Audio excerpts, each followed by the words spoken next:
I don't really know if I need the microphone. I just gravitated towards it. So I'm assuming you can hear me fine. Thank you. Fine. Both sides. Perfect. Thank you. Thank you for joining us tonight. This is a third meeting in a series of 4. Some of you have been at the previous 2 meetings, and we're glad that you took time out of your busy schedule and evening to join us tonight.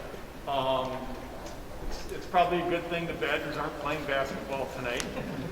Might have impacted turnout. So I say that sarcastically. I was telling people today that I grew up in Madison. My wife grew up in Madison. She has 3 degrees from UW-Madison, a degree from the University of Illinois. I never went to school in Madison, but I have a degree from the University of Illinois. So we changed clothes, literally. Watched the Illinois basketball game, which did not turn out particularly well. Changed clothes into Badger outfits, watched the Badger game, and that ended poorly as well. So that's just part of our sad little existence in the Wormith household. My name's Tom Wormith. For people that don't know, I'm the district administrator here. I've been here a little over a year and a half, and we started this conversation really in 2 parts.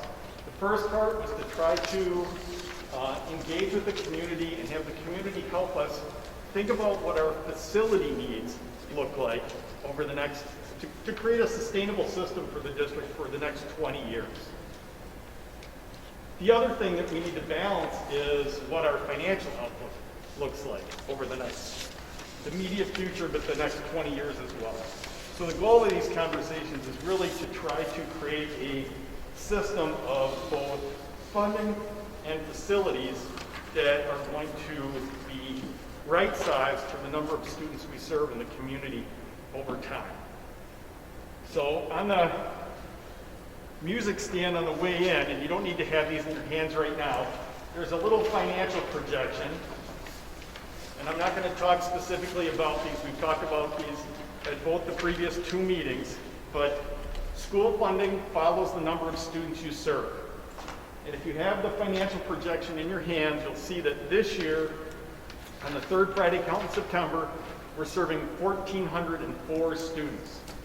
And based on a few projections that we have, including this one from Baird, which is the Baird Finance Company, we use that to create our financial projections. In the year 25-26, so 5 years from now, they're projecting that we're going to be serving 1,138 students. So about 250, 260 less students in 5 years than we're currently serving. And again, that directly impacts our funding. And that's about the same numbers that a couple other organizations that provide us feedback on student population have given us. As a matter of fact, they're really surprisingly close. That being said, I also have outside a little synopsis of the middle school, the building that we're in right now. And this synopsis was conducted for us in 2017, so it's a few years old, but it was conducted by CISA 10, which is based in Chippewa Falls. And CISA 10 is in the facilities business. So one of the things that they do in CISA 10 is work with school districts across the state, doing facility studies and trying to give districts an idea of how to best maintain their facilities.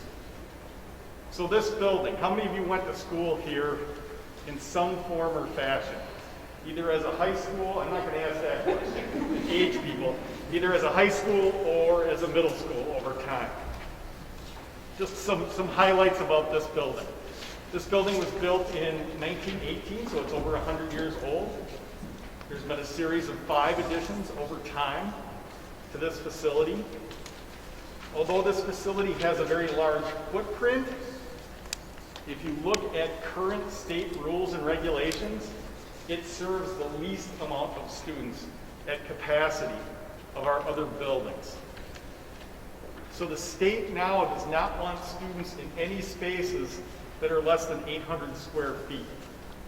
And this building, as you'll see when we go on our tour, has a number of spaces under 800 square feet. So the maximum capacity for this building is around 350 students. So over the last few years, technically, we've been over capacity in this building, even though it does have a very large footprint. It's just the nature of when the building was built. And tonight we're going to do some tours and talk a little bit about the middle school. And with that, I'm going to introduce Michelle and Crystal and both of you to come and talk about what the building, what tonight's going to look like.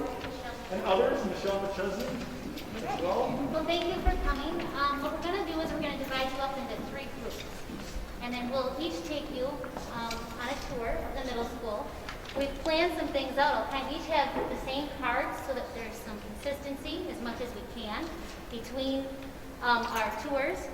And we want you to know that we planned these 3 tours so that we could employ some social distancing and hopefully not cross paths, all right, as we're traveling. And also so that we're, I guess what I want you to know first off is that if you have any challenges with stairs, we do have elevators in the middle of the building, but we will be moving through many different sections of the building which will require you to travel for stairs. All right, you're going to hear from us how we utilize literally every single space available to us in this building. We continue to try and be creative in our efforts, but you'll also notice that the building has limitations, and due to the age of the facility, many areas are unable to be updated within the current operating budget that the district has. You're also going to hear how this building supports students both developmentally and academically.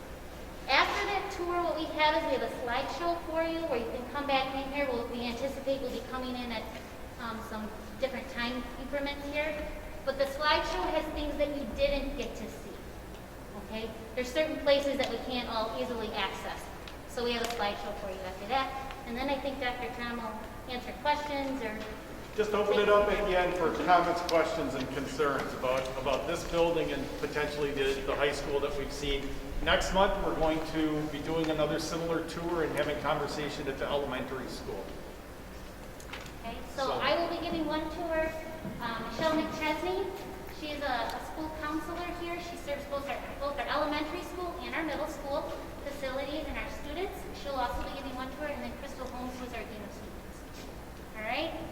So, group number 1, I have, need longer arms sometimes, Brandy Miner, Pauline Shepard, Nick Storman, Lori Inda, Amber Jefferson, Chris Jefferson, Danielle Amundsen, Barbara and Paul Brandy, and Derek Smith.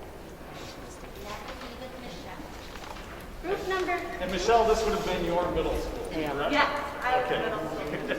I was Michelle's teacher. I wasn't going to share with you. Yes, I was Michelle's teacher. Group 2, I have Vicki Marcucci, Doreen Olson, Tad Werman, and Kevin Moore. I can add a couple of here on that as well. Frank Perez, Roxy Irie, Veronica Vanderheiden.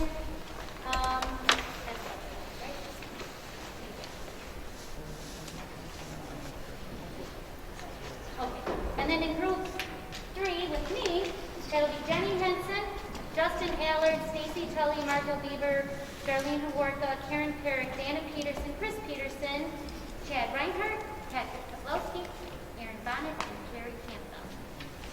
Okay? Thank you.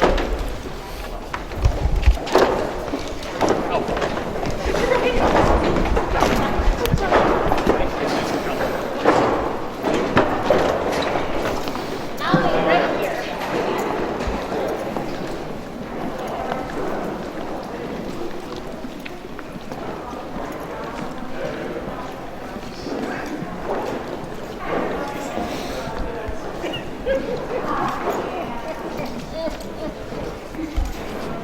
Yeah, me too.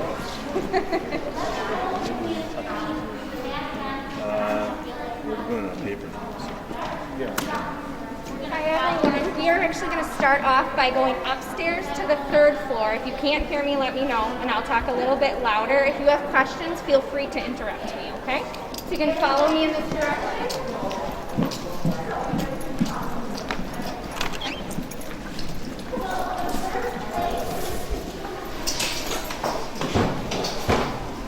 You're going to hear me talk about the nooks and crannies of this you did. Okay, all right, thank you.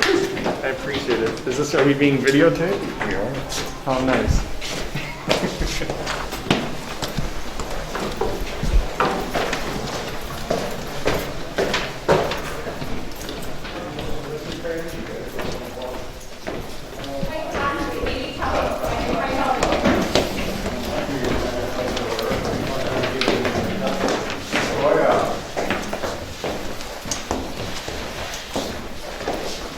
So I kind of like to joke, pick any stairwell, you never know where you're going to end up, which floor you'll land on. We're now on the 3rd floor. This is predominantly our 5th grade floor. We do want to point out that there is not air conditioning in this building, so it can get a little warm up on this floor, okay? Kind of stuck together here. All right, so behind you, what you are looking at here is portable sinks. So we do not have restrooms on this floor for our students. Given the safety parameters for COVID, we did put these in to increase washing here. You'll also notice on the floor here, you'll see Foursquare. You're going to see this periodically throughout our building, which is just another indication that middle school students, they still play, okay? And you're going to see this all the way down into our 7th and 8th grade classrooms as well. If you want to follow me this direction, feel free to stick your head in any one of the classrooms as we move through the hallway. Everything is open for you to see. As Dr. Tom mentioned, you will see the size of the rooms are a little smaller, which then limits the number of students that we can have in these classes.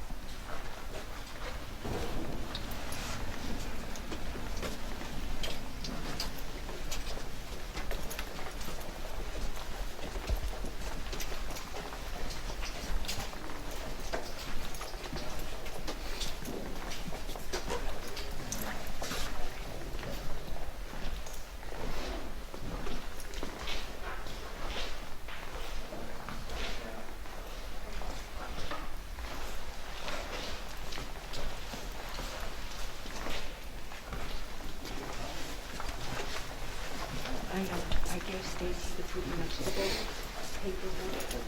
We signed it. Okay.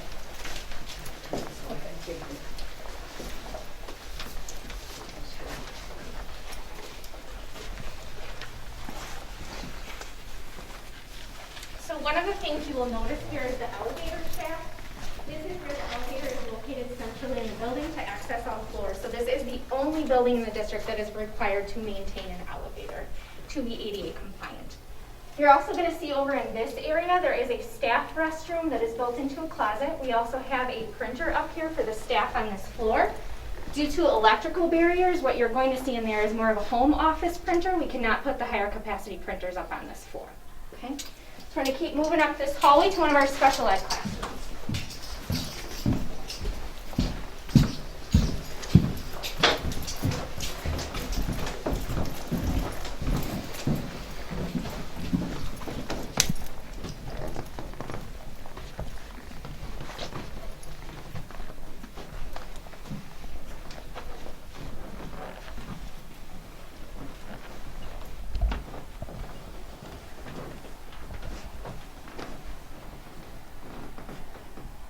This classroom is occupied by our special education teacher, Stacy Rowling.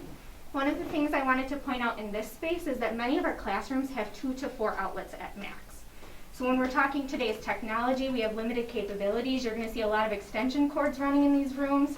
You can also see maintenance is doing their very best, but the electrical is coming down on the outsides of the walls so that they actually could add for this particular classroom for us. Another thing to point out in here is the smart boards. So you're going to see this device in many of our classrooms. What you do not know by looking at this screen is the ones we currently have are becoming obsolete. They are at their end of life and can no longer be updated. So we have classrooms that we cannot update the Windows system on the teacher's software because it will no longer run the smart board. In order to get new devices, which we certainly could, we have the budget to do so, but the building Wi-Fi does not handle the new technology. It is not capable of handling that new technology, so we cannot update at this point in time.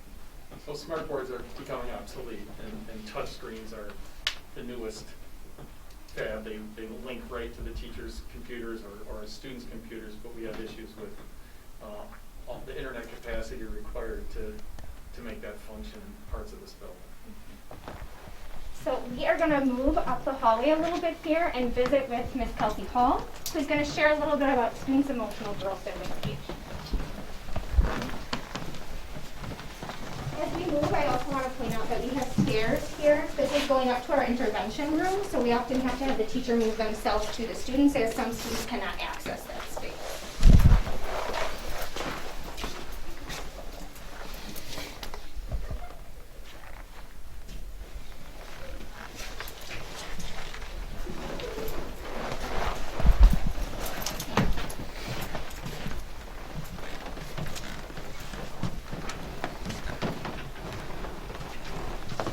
I heard some of you talking about being in this building previously, so what you might remember is that behind this wall there was a stage.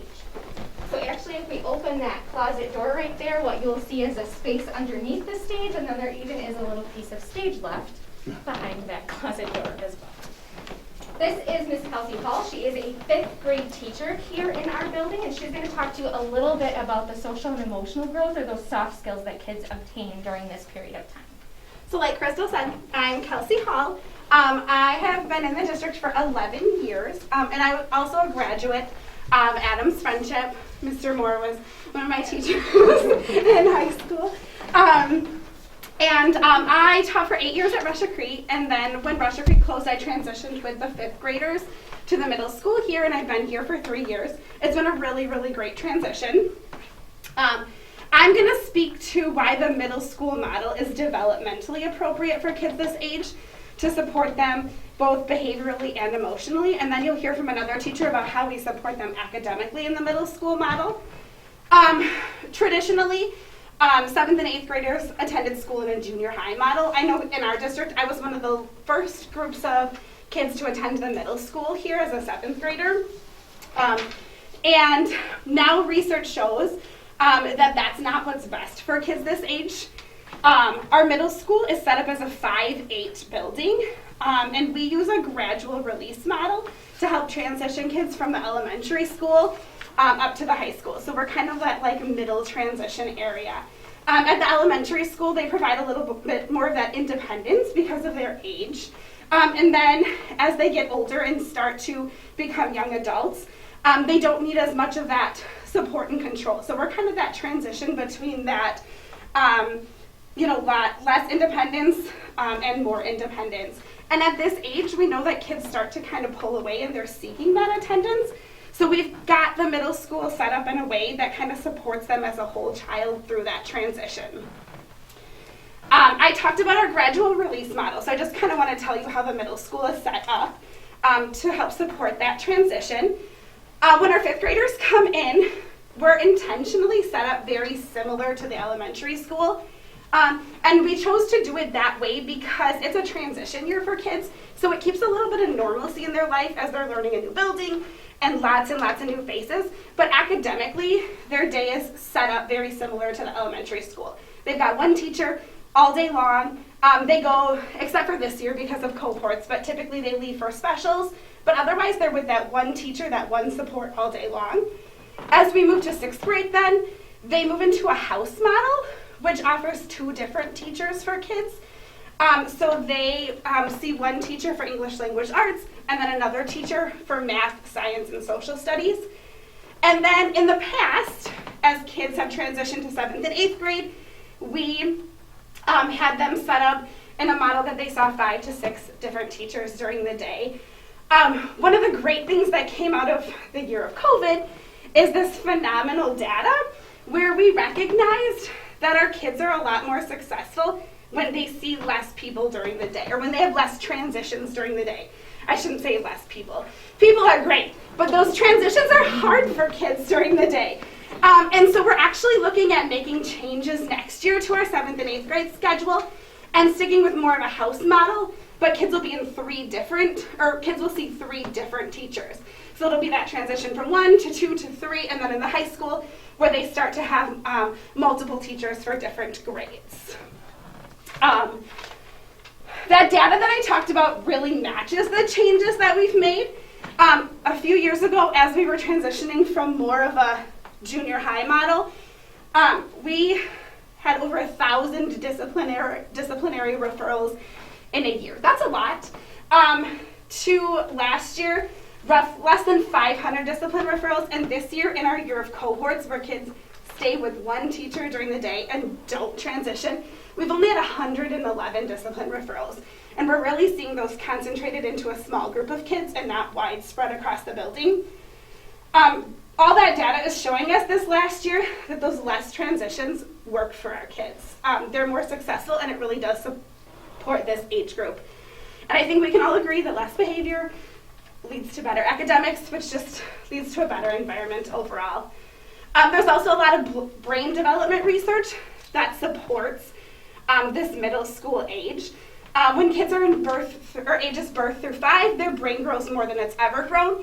But interestingly enough, the middle school age is the second highest stage of rapid development for brain growth. And so by kids having those less transitions and more consistency, they're able to make those changes that mentally and physically they're going through, but they've got some consistency and some support in their life. Some of the supports that we specifically do at the middle school to support, I don't know a better word for support, I've decided through all of this, but to support them is we really have a focus on community in our classrooms. We do a lot of circling, which matches our restorative practices, where we're working on building trust and openness and building relationships between teachers and kids and then the kids themselves. Really focusing on that community in our classrooms and not this year, but in other years, our grades and our whole school. This year's been more difficult for that. We also use buddy rooms, which is something really, really cool that came out of us having so many different staff members, is when a kid is having a moment and they just need a space. At the beginning of the year, they take a survey and they mark down a couple teachers that they have a good, strong, trusting relationship with. And when they're having one of those moments, their teacher calls another teacher and they go just talk or relax or get away and get themselves back under control. And that's a great support to have in place because we all know middle school is a giant emotional roller coaster for children, and it's great for them to have that. Me personally, I have gotten to experience 5th grade at an elementary school and 5th grade at the middle school. I loved both of them. But one of the cool things seeing 5th graders in a middle school is like some sort of change in them, both academically and behaviorally. They just kind of grow up as they come to middle school and they want to be the big kids. And they just kind of rise to that new opportunity. And that for me is a really cool change to get to see as I transitioned to the middle school also. So, sorry I talked fast. Any questions for Ms. Hall? When we first came up here, she said this primarily houses 5th grade students. What other students are housed up here? The only others, this year we have a cohort up here because of space. We have to have such small classrooms to be able to socially distance. But typically it's just 6th graders coming up to receive intervention or special ed services. The cool thing is they come knock on your door and wave in the window because they had you last year. So it's kind of a nice little, it's nice for them and nice for us. But typically they're the only other kiddos up here. But I will say, we thought it was going to be big and bad and scary moving the 5th graders here, and on the first day of school I said that first year, is anyone uncomfortable with going down and using the bathroom by themselves? And the kids looked at me like I was nuts. And I was like, I'm sorry, I thought you were going to be nervous. And they were like, get over it. Like, we can go to the bathroom. So that was like, okay, they're kids. I just know that was one of the things promised, that the 5th graders would interact and be around the other students. Yes, and we really actually learned that that's something we're looking more to do, is more interactions in the rest of the school, because they love it and they look up to those other kids and stuff. So that's kind of a good thing for them. It's become a good thing as we've realized that it is a safe space for them and it's a good place for 5th graders to be. Any other questions for Ms. Hall? Okay. Thank you. Thank you. We're going to start our transition back to the 2nd floor.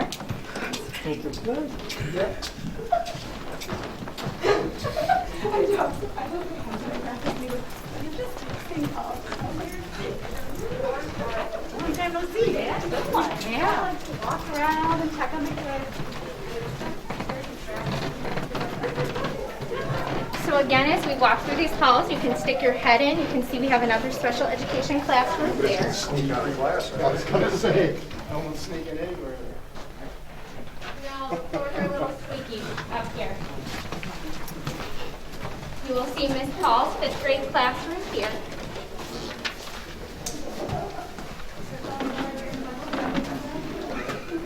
I was kind of wondering the same thing. Nothing right here. An additional special the one thing to point out while Miss Paul was talking, she often referenced the emotional growth. As employers, we tend to reference that as soft skills. Those are the things we're teaching kids at 5th through 8th grade. Those time management pieces, working as a team. How do you work with your coworkers? How do you work with your classmates? So those are things they're learning in those small groups right now as well. So let's go ahead and make this transition.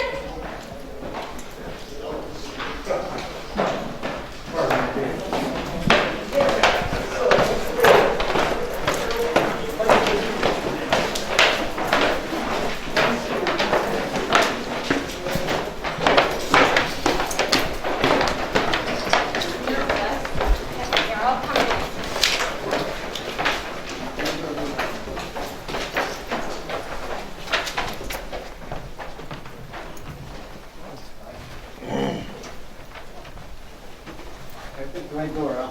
You did pick the right door. All right. Thank you. Thanks. So as you can see, again, the size of this classroom is a little smaller than what you would traditionally see. This particular classroom is used for our after-school program as well as special education services. The reason why we brought you into this room was to show you some of those nooks and crannies that we talk about. So right here, you're going to see an opening here in the wall. What you cannot see is that is actually an open cavity going up into the wall. So there are areas in this building, little nooks and crannies, as you told me, I probably don't even know about some of them, where anyone actually has access to that. There are other spaces such as underneath the stage, which is also open and students can go underneath there as well. Okay. Other safety concerns we have for this building. So you'll see this particular door here. You can see that it was hollowed out. All of our classroom doors have a safety feature on them in case there were an intruder in the building that they can be locked from the inside.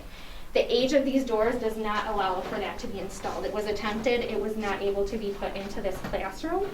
We cannot simply change the doors here. We actually would have to widen the door frames. There is a lot more to it than just changing out the doors.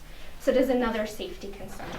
The third thing we wanted to point out is our PA system. So you can see that it's old and dated in this building, and it does not work in every single classroom. So there are classrooms that you cannot hear over the intercom system in this particular building.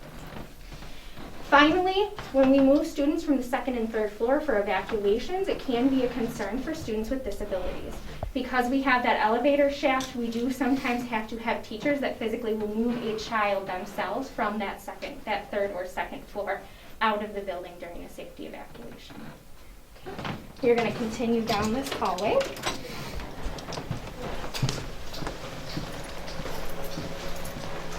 Got shut out. I did get shut out. That's okay. You missed it. You're going to notice we have restrooms available right here. Is the ladies' restroom, and the other side of the hallway is the girls' restroom.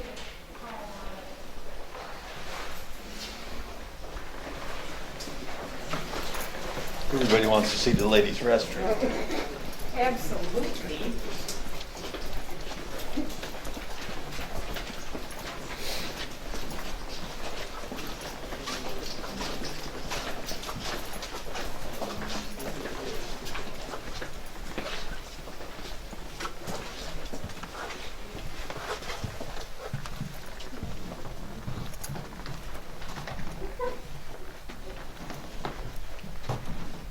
This space is utilized as another classroom. Ms. Lisa Engel is going to talk to you about how we support students academically with the middle school model. So as we're talking about academics, we certainly have to have a learning target. So your learning target when you leave here hopefully is you can identify the who, the where, the what, and the why of our current AFMS middle school model. Do I have any middle children in here? Anyone that's the middle child? I want you to think of that model for a second. I'm going to use my own example of my own children. So I have a middle child.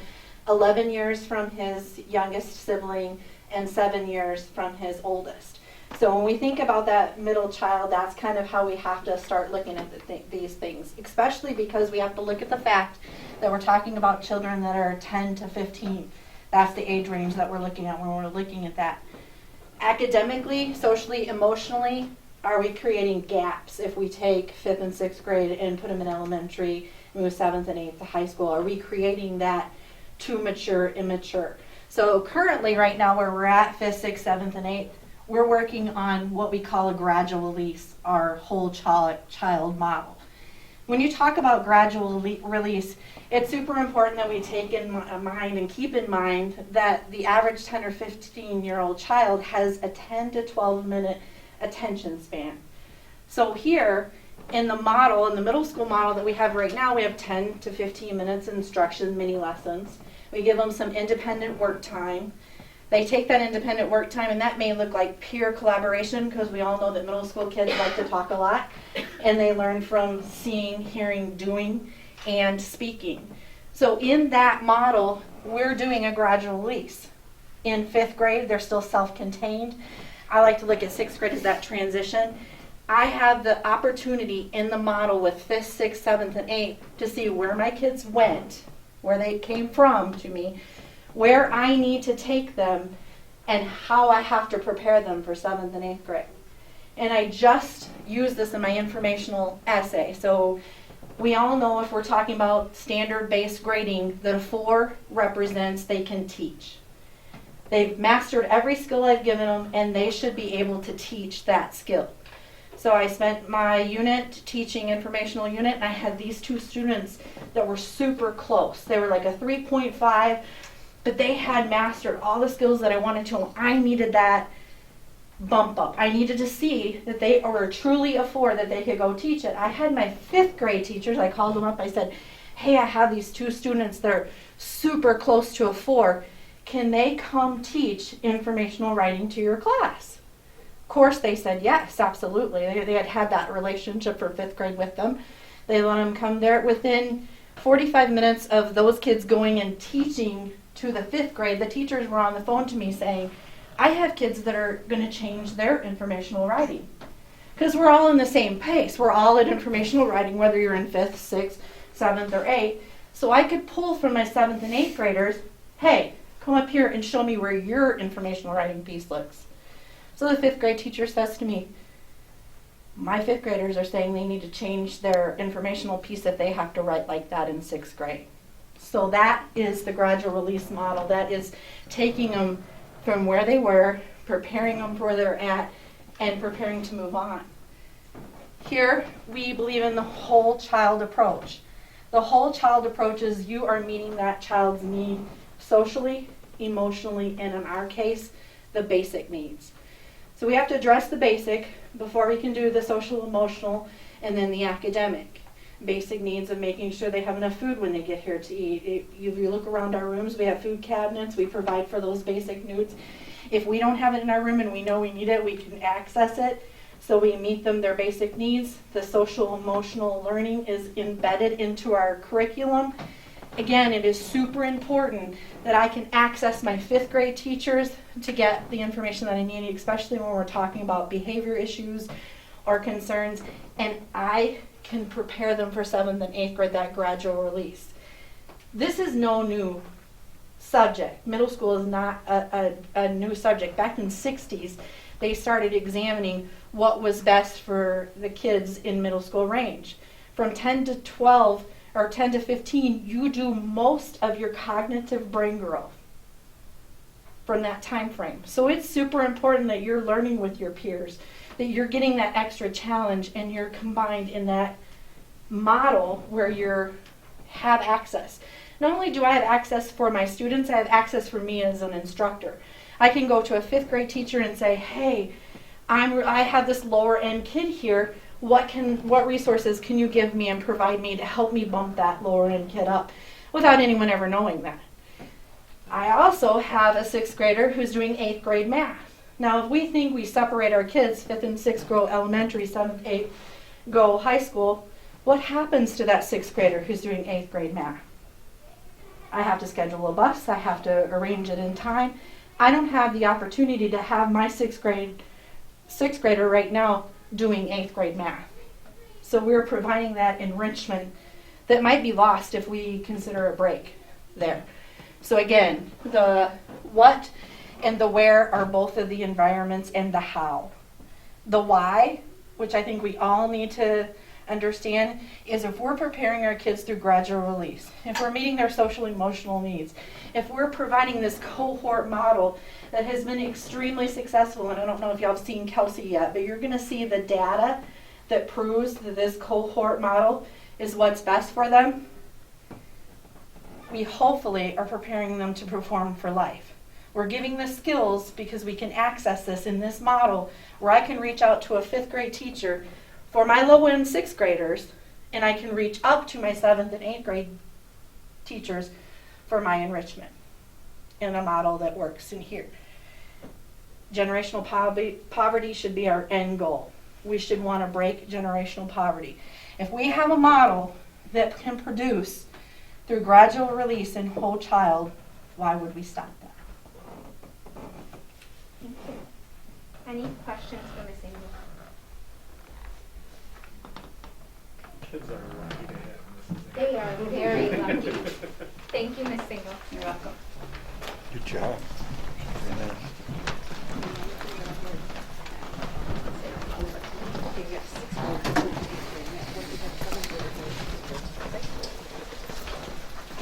We are going to continue on down our path down the 6th grade hallway.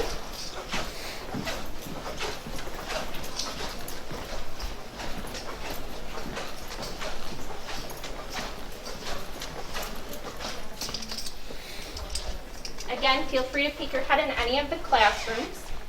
We are actually going to pause here because I want to point something out. What you see here in the ceiling is an access point for the internet service in this building. This particular Cisco access point is no longer, it is now at the end of life, so it is no longer being sold again as of April 30th of 2019. So really, what does this mean? Think about your home Wi-Fi network. It's built to house the individuals in your house, but what if that access point, that router in your home, had to pick up your entire neighborhood? It wouldn't work. Much like in a building, these were set up to support the entire building. Okay. All of a sudden, we have every single classroom and all of these kids pulling from these devices. What we really need is access points in all of these classrooms. We are not able to do that right now because of the wiring in this building. We would need to update the wiring in order to update the access points. So everything we do, think about remodeling an older home, it can be done, but you are uncovering other things along the way as well. Okay? Any questions about our access points at all?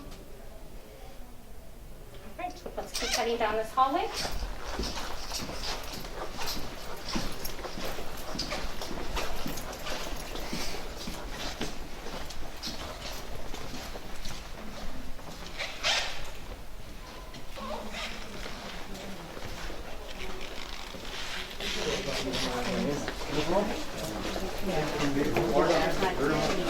Feel free to come on in any of these classrooms that you would like to see as well.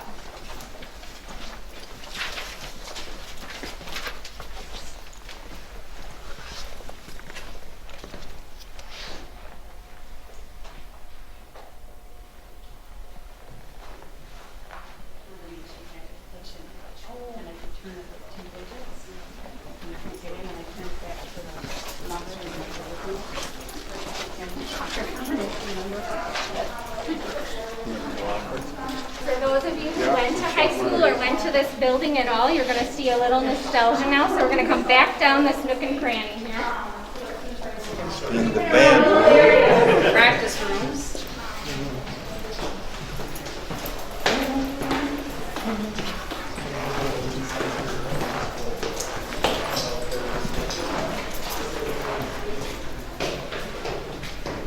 Go ahead on the wrestling room.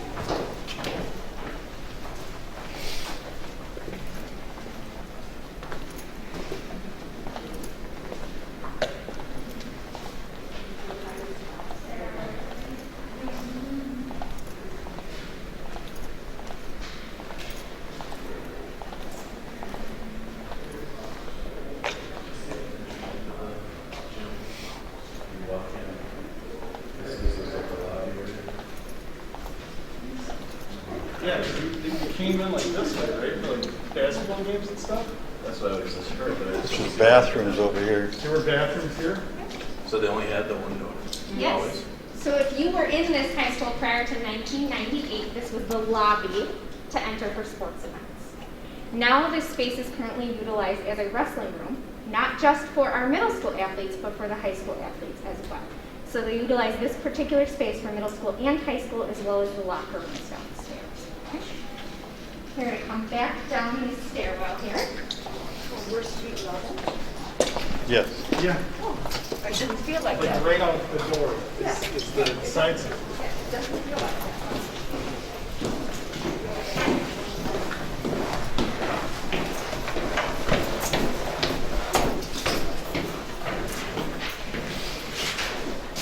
Oh.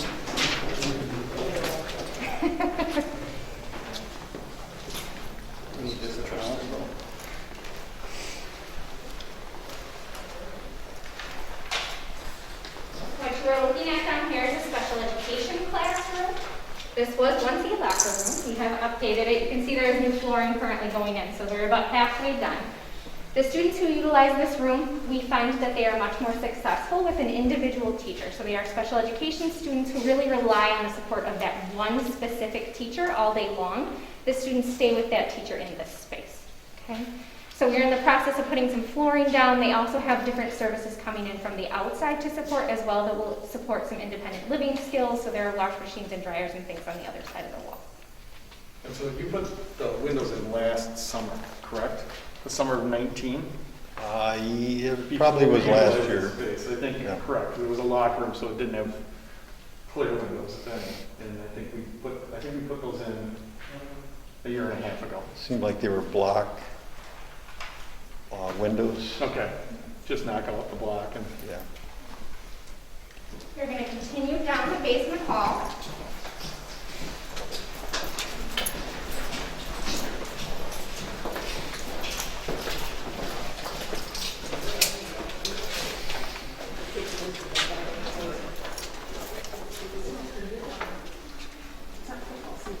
It's not football season, correct. As I said before, our locker rooms are now over here. So these locker rooms are often in use for both the middle school and the high school athletes that are here at the same time. If the football field is in use, we will also have those teams and opposing teams down here. It can present some challenges when you have, say, football teams are here and it's predominantly males in both spaces. So the opposing male team would be in the female locker room. Then is going to be shut down to other athletes that would be in this building as well. Okay? So we keep coming down this hallway. High school too. If you look up here, you're going to see an example of some paint that is chipping and peeling here. This is just one example of several areas in this building. I will tell you that the maintenance guys do a great job. They repair this every single year, but more toward the end of the year, this is what we are starting to see in several areas of our building.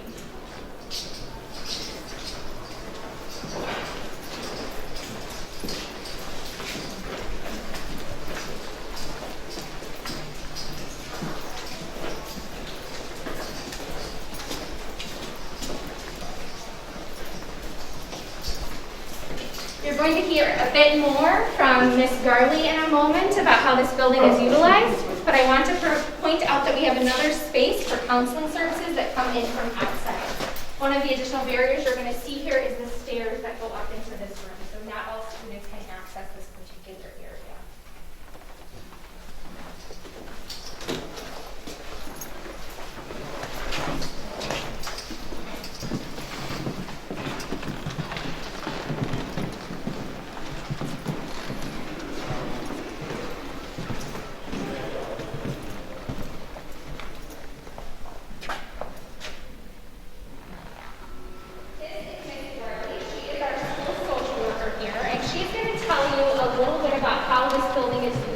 Beyond the classroom. Hello, everyone. You're definitely a smaller group than my last one. But so right now we are in our dance studio, and this space is used for a lot of different things throughout our school day. Sometimes we'll see kids in here eating lunch or doing indoor recess. We have different activities going on. Sometimes classrooms just like to come down here for a different environment than their classrooms. This space is also used for Phi Ed in conjunction with the room that's right behind you guys. That is the student workout room. It's used in conjunction with this space sometimes for Phi Ed, and you have some students in there, some students in here. The biggest thing that this space is utilized for is our dance team and our dance team practices. So this is the only dance studio here in the district, which means our students have to practice here. And they're here most nights until about 5:30, 6 o'clock. Another thing that only our building has is also our wrestling room. So you guys pass that on the way this way. Our wrestling room is also utilized for our high school students. That space is the only one in the district, meaning that we have high school dancing here, high school wrestling over there, and then sometimes we also have home games, which makes it a little bit difficult when you see our locker rooms right over here. We have home team and away team in different locker rooms, and then our high school students trying to change to get ready for practice or things like that. So it can become pretty congested down in this area. Aside from that, we have a lot of spaces other than our studio for activities that are physical. You guys were in our gym earlier. We also have the outdoor courtyard that you passed. We also have this space. We have all our workout equipment. So there's so many different opportunities for our middle school students who need as much activity as possible to have that activity. One thing that I do like to highlight is that our gym, most nights, is booked out for different club practices, sometimes on the weekends, for competitions, tournaments. So aside from athletics, we also do some great things, like Ms. Holmes mentioned earlier, our co-located providers. We have 2 spaces in our building that we have therapists come in and provide counseling for our students. Those spaces are used primarily for that counseling purpose, but they can also be used for different groups throughout the day. Sometimes our school counselors will use them because their rooms aren't big enough to hold a group. Sometimes we even have people from the county come in, run groups, or we have meetings in there with the county. Just a lot of different uses for one room. Another thing that I wanted to highlight a little bit is our shared closet. Did you guys get a chance to pass that yet? Shared closet? No. So on your way, you will see the shared closet, which is a really great resource for our students. We have clothes all along the wall that have been donated to us, as well as hygiene products. That space is also used for our dental program. So a lot of great community resources for our students, kind of in one housing place. The other thing that I wanted to highlight is just all the different spaces that are being utilized. Whenever you walk through this building, there's this very, very small period of time where you'll see an empty room. So whether it's we're teaching in the library, or we're teaching down here, or we have a group going in the counseling room, or a group going up in the library even, all of our spaces are being utilized as much as possible. And another really awesome opportunity that we have at the middle school is we also have Second Harvest come in and provide the food pantry once a month, which is really great for our community, but also is another thing that we utilize this wonderful facility for. Any questions?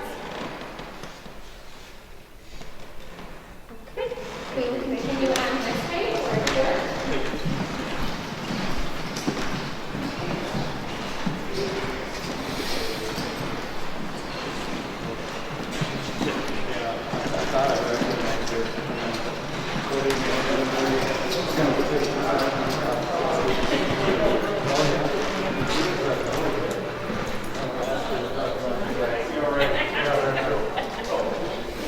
As we come to this space, we want to point out the room over here, which is also used for instructional purposes. I encourage you to take time to step into that classroom. This is a special education classroom.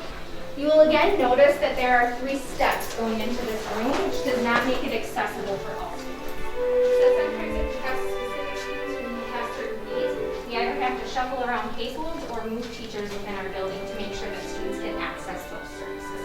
So I encourage you to take a peek in that classroom.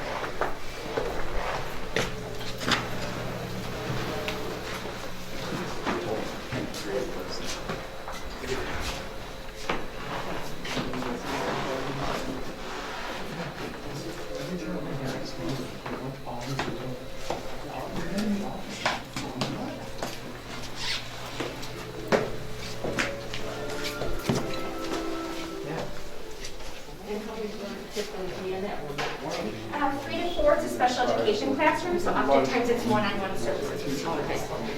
Or very small groups. Yeah, I know one of them was. Yeah, that's what it was. I think it was.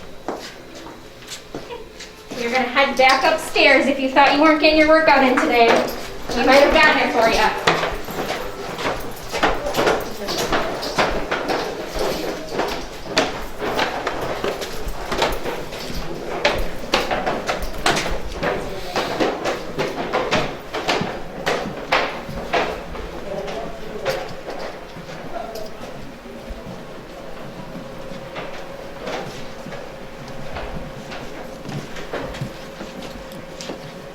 And just a thought, I don't know if this is valid, but what about ramps on some of these 3 stairs? Is that even a, Well, you have to have a specific angle for ramps to do ADA compliance, so they would have to come out quite a way into the hallway to make them compliant. I mean, There's a some of certain them might degree have you been, can- yeah. What you're looking at behind you is office spaces here.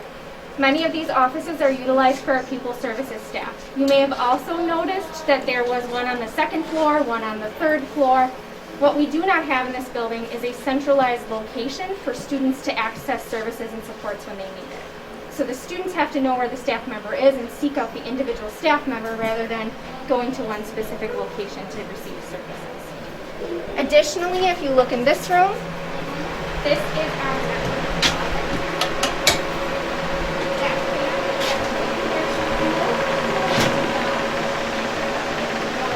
So this is what is supporting the internet services in our building. Again, the switches to this network closet are at their end of life. So as of October of 2020, they hit end of life, meaning again, they can no longer be updated. So new switches in this area would also require new wiring again. Much like an old building, if you're rehabbing an old home, you're uncovering other things that you would have to do as well. Another thing that is in that space is an uninterrupted power supply device. So think about that as a backup battery if we were to have a power surge or a brownout that would support the building to continue to function. That would also need to be updated at that same time. Okay? We're going to move through the library.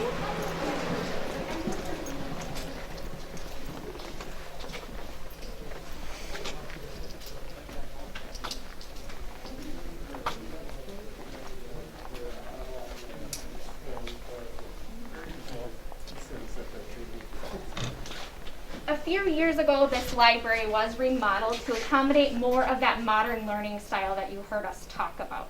If you look actually behind Dr. Tom, you're going to see a green screen in that desk. We actually have students right now who are running our announcements via a newscasting station. So they're actually set up over there and recording and then broadcasting that out to our entire student body on a daily basis. This can be utilized as a classroom, which we did at certain times to make sure we had space to accommodate given what we're doing with COVID. And you will see the curtains are to divide the 2 spaces because this side is utilized as a classroom currently. So we'll go ahead and walk through here.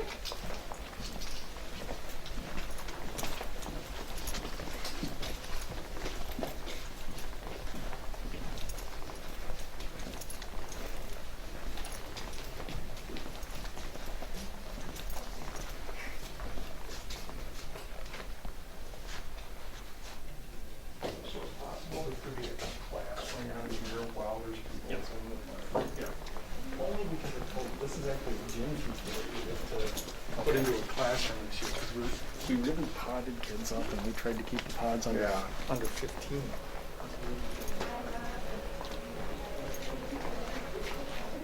Okay, and we are going to come downstairs one final time. I promise I'm done with the stairs today.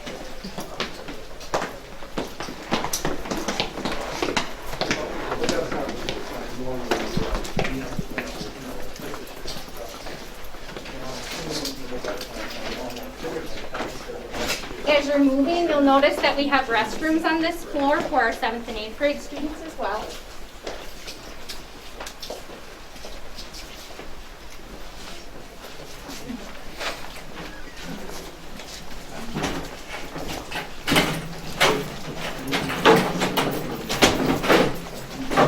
This is one of our 7th and 8th grade rooms. So what you're going to see in some of these classrooms is some flexible seating. What that really means is that you might see sofas or different types of chairs. It's really to create more of that home-like experience for students, which we know supports their emotional growth during this time, to create kind of that home atmosphere. So as you peek in, you're going to see a little bit of that. On this side, you're going to see a special education classroom where we service our students that have intellectual disabilities. So again, you're going to see equipment in there to support activities of daily living and independent activities of daily living for student growth.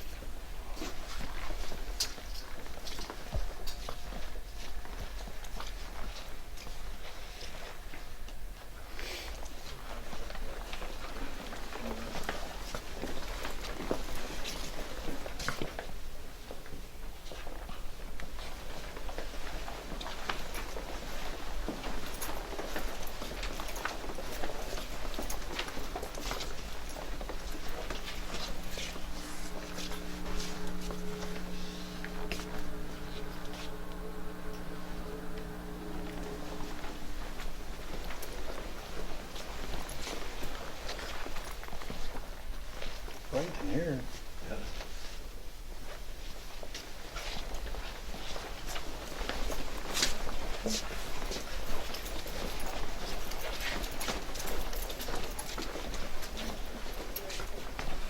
So are these rooms here when we Yeah.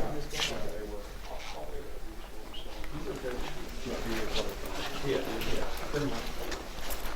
You get an idea of Yeah. more like typical classrooms. Yeah, too. these were labs. Yeah. Yeah.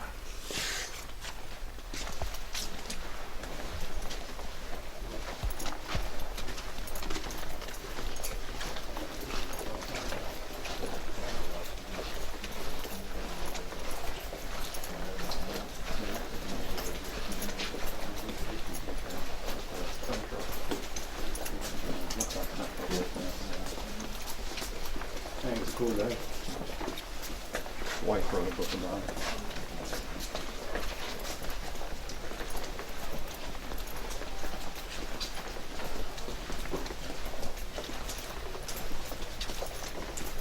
So again, I'm going to reference that CESA study that Dr. Tom shared with you. These are 7th and 8th grade math classrooms. These classrooms are much larger, more like what you would typically see today. Another thing that we wanted to point out to you, if you look up, you're going to see chains. You're also going to see artwork on the walls. So these chains are a representation of a math competition that our students were doing together. They were collecting chains during their math practices to compete against other homework. The artwork is also up here on the wall.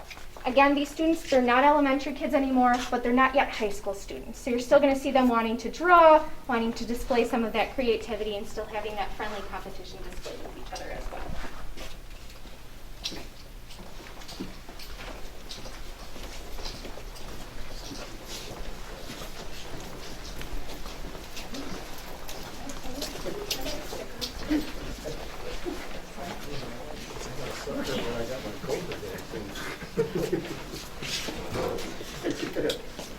If you were eager for a little spring, this is definitely the place to go because there's already flowers coming up out here. So this is the space that Miss Garley referenced when we were down in the studio. The window on that side actually looks into the studio. This area was redone this last fall by some of our teachers. So Amy Beaver wrote to the Education Foundation, who supported her in a grant, as well as Property Works and Heath Farms donated some items for this space. We now have this beautiful space that students can utilize during lunch hour, and oftentimes teachers can take students out there during class as well. And it was a jungle. It was a jungle. A year. It was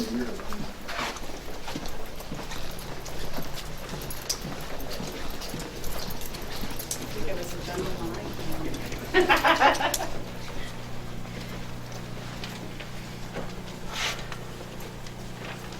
This area you're going to see a little more shared space or common space. So you see our cafeteria and our lunchroom. You're also going to see our band room and our art room, which is offered to 5th through 8th grade students. So all 5th grade through 8th grade students still take art at this point in time. Additionally, you're going to notice that these doors are very waterlogged and there is some damage on the doors as well as on the beam up here. This is repaired quite frequently as there is a leak in the roof. It has been attempted to be repaired several times and it requires maintenance yearly. We are looking at a patch again, and we are very hopeful that that will eliminate the water feature that we currently have when it rains outside. We allocated $15,000 a month or two ago to try to fix this. So when it rains from the east to west, we get water sheeting on basically the side wall of the gym. And for whatever reason, it's coming in. Right here. Right there. We are going to head back down this way.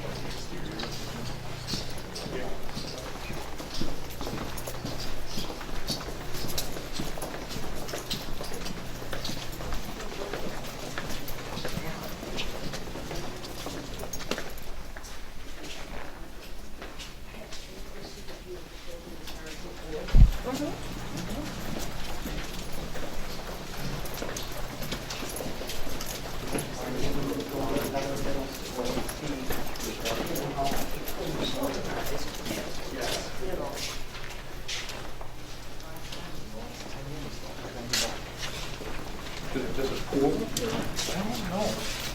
Probably have a better idea than that. What's that roof where we've had water there for a while? Where the doors are into the gym. Does it hold water up there, or does it come in when it's pouring, or? Like he says, from the east, the rain hitting the wall and coming down, getting behind the paint, it appears like. So this space was referenced again by Miss Garley downstairs. This is our shared closet. So we talked about meeting students' basic needs. Oftentimes we utilize this closet maybe for a sweatshirt or a winter jacket, or students may need boots or shoes. Additionally, you will see hygiene products that were donated that sometimes we distribute to families as well. So we utilize this for that space. She also had mentioned dentists coming into our building, so we're able to shuffle things around so that there's a private space for students to receive services as well. If you want to head down this way, watch your step because there is a ramp over here.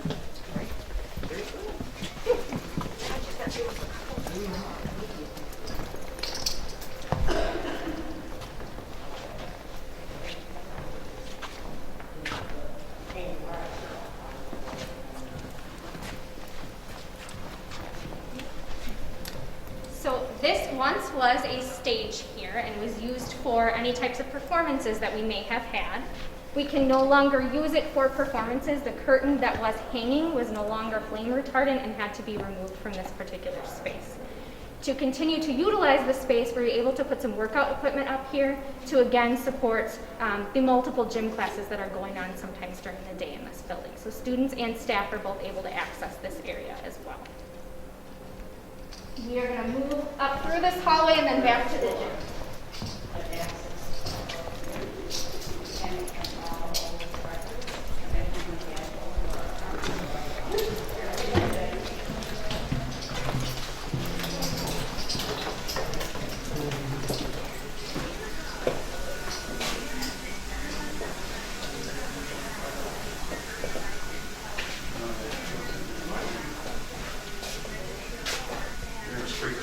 You sure can come on in here.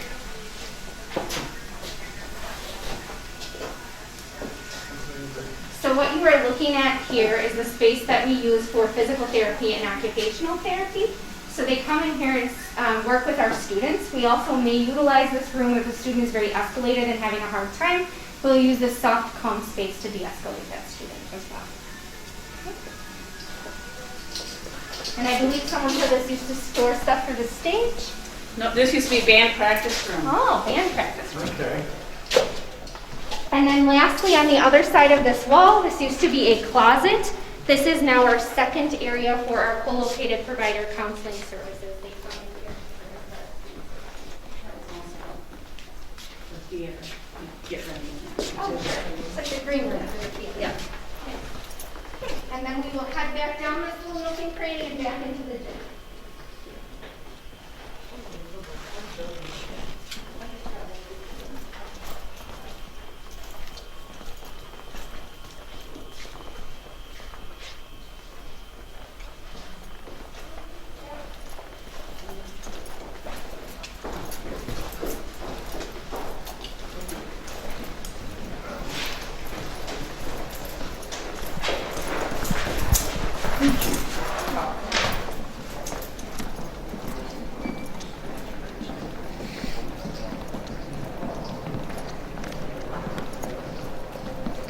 What a nice facility. What's that? Where would we have wrestling and dance team if we didn't have this facility? Who would know? Yeah. How's Karen doing? Pretty good. We're going to play Yeah. this on a live. Yeah, she's living in town. The areas that you were not able to see while We were just talking about the farm the other night. You know, the farm I This used to is live on, that Highway photo that I 13 referenced, south of what it town. looks like up inside.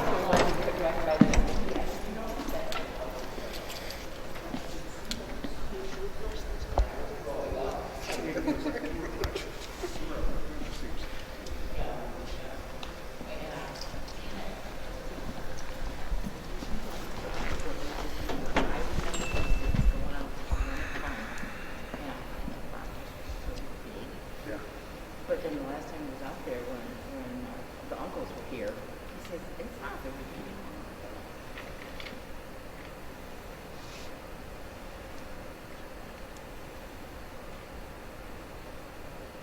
We probably could show them places in this school that they don't even know about yet, right? That's right.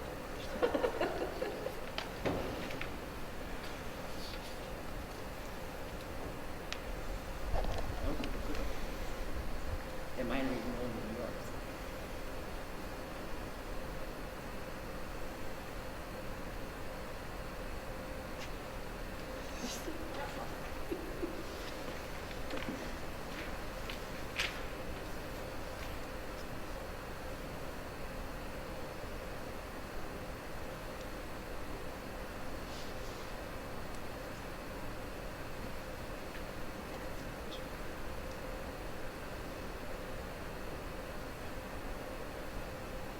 So this room you did not see. This is down in the basement, across from Dr. Jakaki's classroom that you were able to look at. Now we've taken the old boilers out and we've replaced the boilers in this building. But the space is still huge.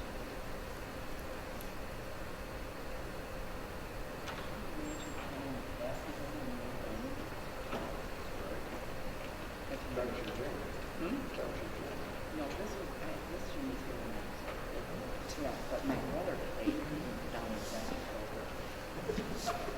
I know. Yeah, that was when he graduated in 8.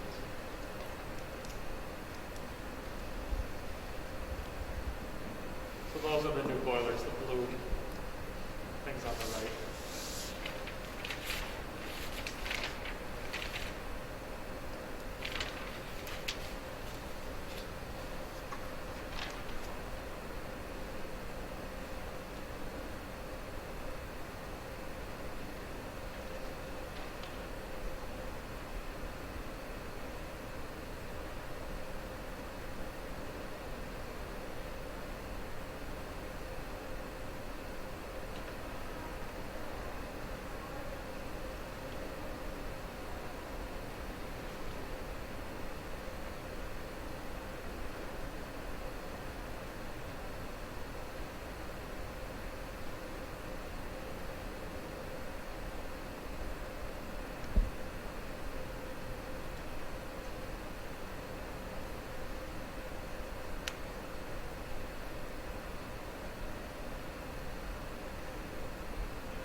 I think someone said they wanted to scale the wall. So students could shoot it out.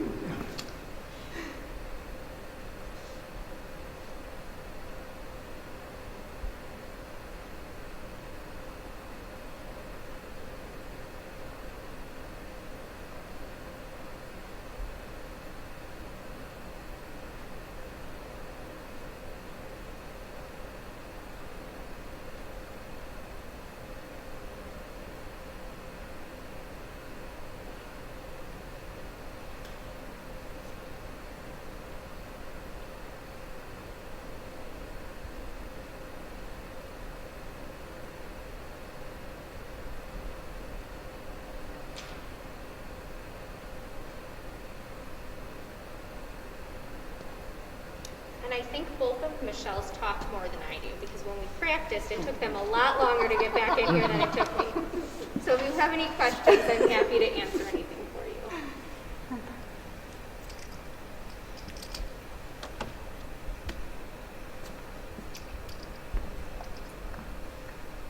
This is when the third group came in. I want to try to be respectful of people's time, but any comments, questions, or concerns from the group before we exit? Yes, please. First, I want to thank you for not having this on the third Monday of the month, so I could actually attend. When the decision was to close Russia Cree, many of the parents and people voiced concerns over the room sizes, which is stated in the 6 to 10 study. And many of the faculty and the school board members at the time essentially voiced saying that their classrooms, they've been there before, that it's acceptable now. We voiced concerns about not having air conditioning, especially on the third level. Again, it was acceptable. So I think it's very unfair for you to come now and essentially state that these are challenges and really aren't acceptable. Well, I understand what you're saying, but I also say I was not physically here. No, but many of the staff members that are supporting, from what I see, supporting this, were there and voiced their positivity on how this was going to be great. There's no concerns, and we should essentially embrace closing Russia Cree and moving all fifth graders into this building. So. And I probably at that time, had I been here, would have probably supported vacating, closing Russia Cree Elementary School, like I supported closing Grand Marsh Elementary School. When Grand Marsh was closed at the end of last year, there were a little over 60 students in that building.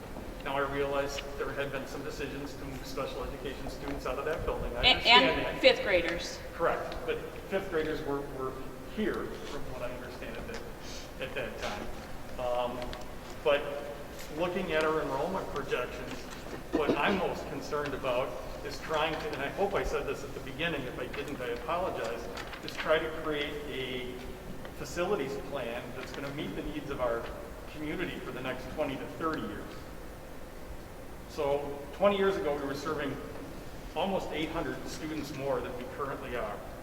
In the next 5 years, it looks like we're going to be serving 250 less students than we are today. So we're going to look differently physically as a school district. And my goal is to repeat myself, set us up for the future for the next 20 to 30 years, based on the best available data that we have.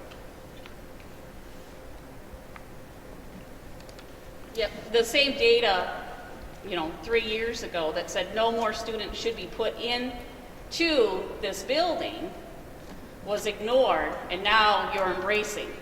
And the school's embracing, saying, yeah, see, these classrooms are too small. We shouldn't have these kids here. So it's kind of I think good things are happening here on a daily basis with kids, without a question. Sure. Without Absolutely. a question. And I would not hesitate to send either of my two children to this district if they were still middle school age. And my goal is to try to help the district create a plan for the next 20 to 30 years, both from a facilities perspective and a financial perspective. And just speaking of financial, Adams County Farm Bureau, there's Ag Day at the Capitol coming up Wednesday. And they have chosen school funding and how essentially unfair it is, especially to this community, to champion their cause. And my question would be, how much has this district and school board and everybody been reaching out to not only our legislators, but legislators throughout the county to, I guess, twist their ear and help them see how unfair, because they're the only ones that can make that change. When you get a chance to talk to Senator Tustin and Senator Wallowig, mention what I've done in the last 3 weeks for them regarding school funding. I've testified before the Senate Educational Committee within the last 2 weeks. I've written a letter to the Assembly Education Committee. I would have testified in front of the Joint Committee, but I can't spend another day sitting in front of my computer waiting to have my name called. No, I appreciate it because we don't see that as a community, and I think it's important. And it's important for the district struggling because of the unfair funding. The funding formula is ridiculous. Absolutely. I talked about that at our first meeting. Yes, it was on a third Monday. No, but it is. And, you know, the more that people stand up and, you know, be heard, the better. Correct. Correct. So anyone else? Comments, questions, or concerns? Yes, please. So on our tour, it sounded clear that the staff feels that the middle school students should stay together. And if that is a new building, I guess how can we convince taxpayers to go forward with that when all the studies show that we're going to have less and less students? So you would be building a building that would already be empty in a few years. That's a great question. And I don't know the answer to that. You know, I'm hoping that through community conversations like this, we come up with a series of options, maybe 2 or 3 facilities-related options, and 2 or 3 plans to keep our operational finances in order. And then survey the public and try to get an idea of what the public will tolerate. But clearly, if we stay in this kind of configuration, one of the options will probably be staying in this building. But if we stay in this building, we're going to have to start putting significant resources in it. We're going to have to. And that's always the double-edged sword. My job is to try to provide the best education I can with the available resources that the state and the community will give me. And I can tell you now, we're going to need money for operational costs, and we're going to need money for either rehab or construction costs. Period. It's coming. Do you know what the operating budget is for this facility? This facility in particular, I don't know. To give you an idea, when we closed Grand Marsh Elementary School, we saved approximately $300,000, approximately. Yeah. On an annual basis, and then that continues into the future. You know, the operating cost, there's 342 children here approximately on a daily basis. I don't know the exact number of staff persons. In school districts, 80% of your budget is staffing. It's a people-oriented business.